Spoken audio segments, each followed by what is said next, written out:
Hello विद्यार्थियों, मैं रंजीता कौर ज्ञान वर्षा चैनल में आपका फिर से एक बार स्वागत है। आज हम क्लास 12th के पार्ट 3 ठेस को देखेंगे। यूँ तो इस पर पहले एक वीडियो बन चुका है जिसमें पूरे पाठ को समझाने के साथ साथ लिखित और मौखिक रूप से पूर्ण अभ्यास जोड़ा गया है। और इस को बनाने का उद्देश्य है कि पार्ट 1 पार्ट 2 करके पार्ट 2 में आपको समस्त लिखित अभ्यास मिलेगा जिसके द्वारा आप अपनी नोटबुक तैयार कर सकते हैं और किसी प्रकार की वर्तनीय शुद्धि ना हो यह देख सकते हैं। और पार्ट 1 में पूरे पाठ को समझाया जाएगा। जब समझ आ जाता है तो प्रश्न कैसे भी हों बन जाते हैं। देखिए इसका प्रश्न नंबर 1 पीछे पेज में रह गया है, अभी दिखाते हैं। ये देखिए, बड़ी भाभी ने मानू के संबंध में क्या चेतावनी दी? तो मानू के संबंध में बड़ी भाभी ने चेतावनी दी कि मानू के साथ 3 जोड़ी फैशनेबल चिक और पटेल की 2 शीतल पार्टी के बिना अगर मानू आती है तो वह रंग वापस। चाची ने माँ के पास आकर क्या कहा? शीर्षन को रच करके मैंने उसकी ओर इशारा करके चाची ने माँ के पास आकर कहा कि छोटे आदमी का मुंह भी छोटा होता है, सिर पर मुंह लगाने से सिर पर चढ़ेगा ही। वह किसे के नए और ससुराल की बात क्यों करेगा है भला?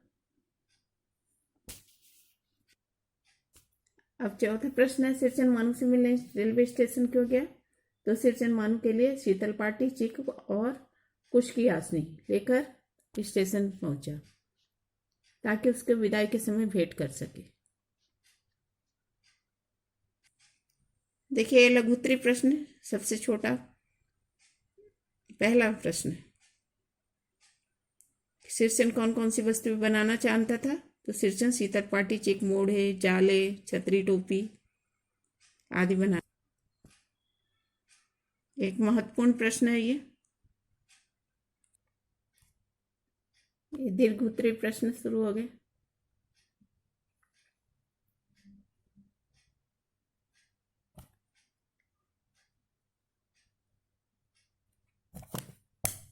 सिरचन के प्रति धारणा थी कि वो कमजोर है, निकम्मा है, उसे लोग खेत खलिहान की मजदूरी के लिए नहीं बुलाते थे क्योंकि आलसी और बेकार समझते थे, बेगारी करता है। सारी बुराइयों के बावजूद भी वह एक उच्च कोटि का कलाकार था, ये तो वह लोग मानते थे।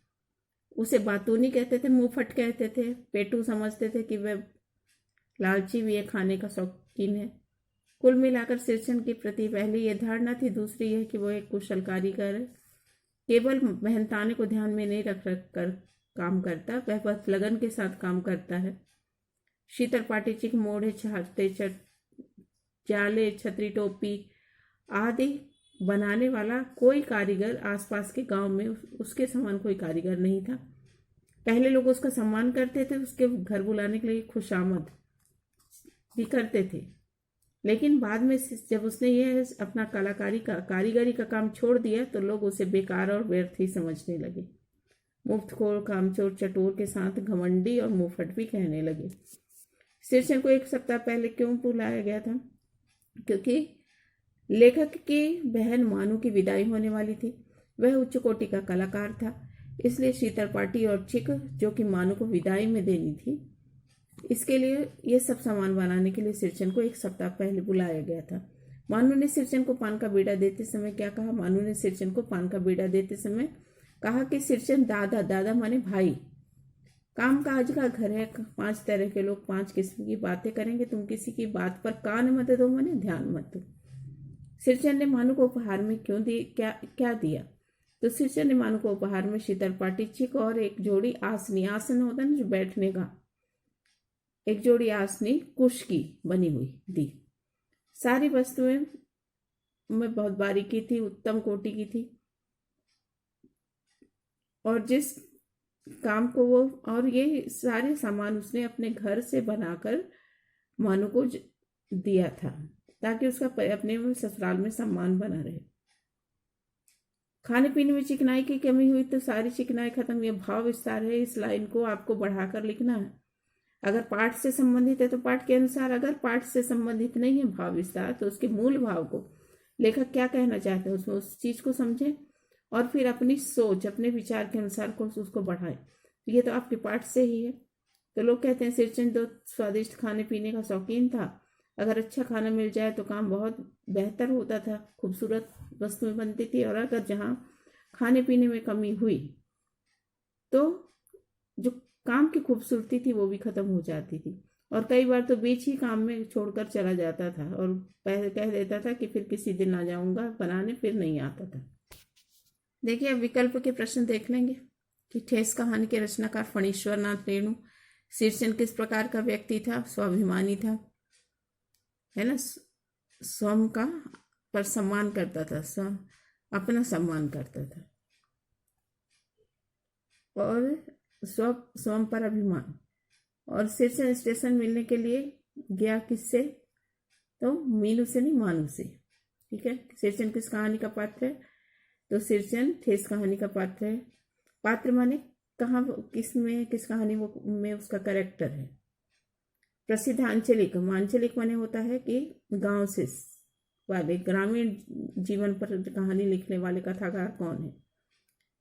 तो मुंशी प्रेमचंद भी लिखते हैं, लेकिन अभी अपन से पूछा जाए तो अपन फणीश्वर नाथ रेणु लिख देंगे,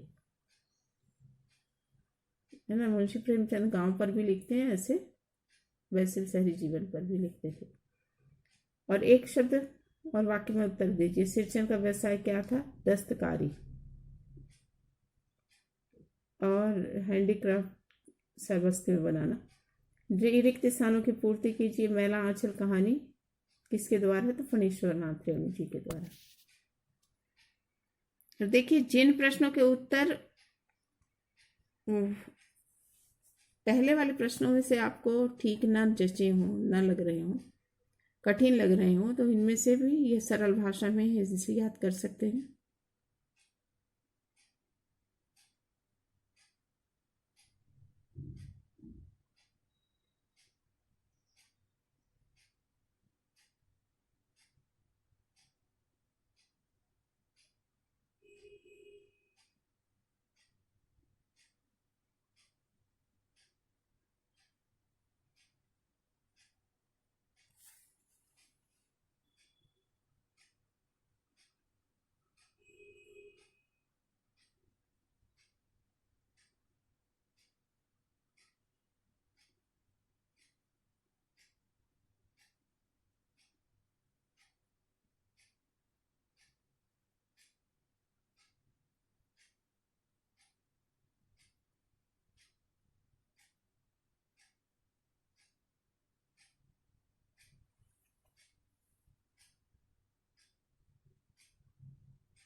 ये आपके लघुत्तरीय प्रश्नों के ही उत्तर शेष बचे हुए हैं।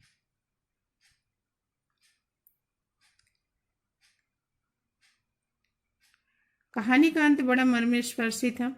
यहाँ हम देखते हैं कि एक जो सिरचंद कलाकार है उसके हृदय को ठेस पहुंचती है, तो उसके जीवन की जो धारा है वो बदल जाती है। कभी जो माने एक उच्च कोटि का कलाकार कहलाता था, बेकार और निकम्मा बनकर रह जाता है। और इसके साथ ही लेखक ने जो ग्रामीण जीवन में इस तरह की चीजों का महत्व घट रहा है उस पर भी चिंता व्यक्त की है। और इसके साथ भी आप एक दो लाइनें अपने विचार भी लिख सकते हैं। कहानी का अंत आपको कैसा लगा मैंने ये बताया है, तो इसमें आप अपने भी विचार जोड़ सकते हैं।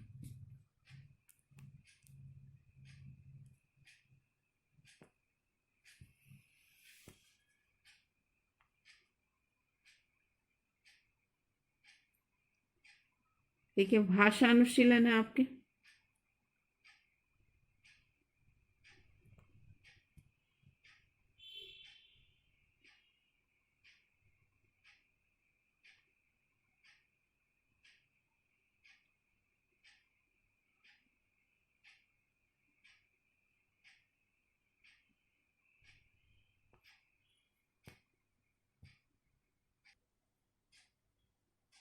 ये मुहावरे दिए हुए हैं, आप इनके अर्थ को देख लें और वाक्य प्रयोग स्वयं करना है, कहीं से भी नहीं उतारना है। अपनी बुद्धि चलाएं। हम प्रतिदिन इतने वाक्य बोलते हैं,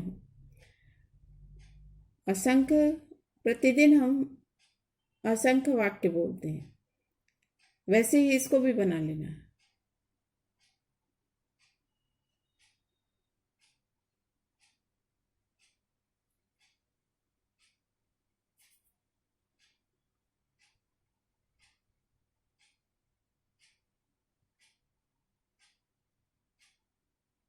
अर्थ लिखकर वाक्य प्रयोग करना है। इसके माध्यम से आप अपनी नोटबुक भी बना सकते हैं। और इस तरह के पार्ट 2 वाले वीडियो अगर आपको पसंद आते हैं तो लाइक करें, ताकि मैं आगे भी भविष्य में ये सेकंड पार्ट के वीडियो बनाऊं। आपके अध्ययन को इससे लाभ प्राप्त होता है या नहीं होता, इसकी जानकारी दें। God bless you.